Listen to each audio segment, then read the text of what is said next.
and welcome to Logan Sounds Off, where I talk about books, music and a whole lot more. I'm your host, Logan Kelly.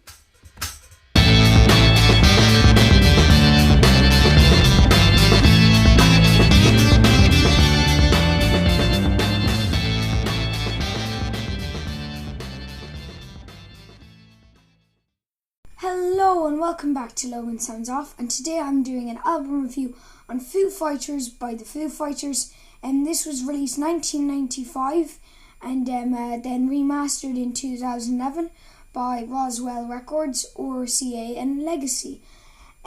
So I really loved listening to this album. My favourite tracks on this album was This Is a Call, I'll Stick Around and Big Me, and also Weenie Beanie. The first three were the first three on side 1, and then Weenie Beanie was the first on side 2. So This Is a Call was like when I first put the needle on the first song of this album and I heard This Is a Call, I went, whoa, back up. And it blew me away. I just thought it was an amazing song, and that's kind of gave me that kind of good first impression. Started listening to it. Then I'll Stick Around, I thought that sounded actually in a way like Sugar. Now I know that sounds kind of weird, but I think it sounded like Sugar, and a lot of the songs in this sounded like Nirvana.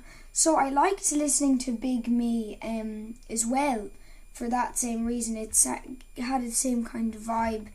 I think if it was at a slower, where it went Big Me, if that was at a slower tempo, it would sound kind of like Kurt Cobain. And then you've also got Floaty. This wasn't my favourite, it was definitely a runner-up. That was the last song on side 1, which was a lovely finish. Side 1, I just have to say. And then Weenie Beanie. This song was quite good. The only reason why it wasn't my favourite was because there was this thing that I hated about the album, is that when you had guitars and stuff, if the gain was too high on it or it was too scratchy, it didn't flow that well, and that's kind of what put me off Weenie Beanie a bit and some of the other songs on the album. Some great songs, but that's what kind of ruined it a bit.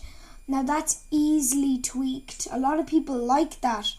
And I noticed some of the songs in this actually kind of sounded like metal. Some of them kind of sounded like metal. And I really liked that about the album. Now this wasn't my favourite Foo Fighters album. I definitely preferred The Colour and the Shape by Foo Fighters, which had Monkey Wrench and The Pretender and My Hero, some amazing songs. And I also loved Medicine at Midnight, their latest album. So yeah, I really loved that, and also I loved the drumming in this. So R.I.P. Taylor. The Taylor Hawkins concert actually is now up. You can get it on Paramount Plus. The full thing, it was amazing. Though I loved a lot of songs in this. I'm going to rate this album a solid 3 stars, simply because I didn't particularly like the way it was quite scratchy, and it wasn't my favourite of the Foo Fighters albums, yet this was definitely a brilliant debut album, and I really liked that. So that's my album review for this week, guys. I hope you enjoyed. I'll have a new album review next week. So bye, guys. I hope you enjoyed listening to this episode of Logan Sounds Off. You can follow me on X, Facebook and Instagram at Logan Sounds Off. And don't forget to subscribe and not miss any more cool episodes. Bye, guys.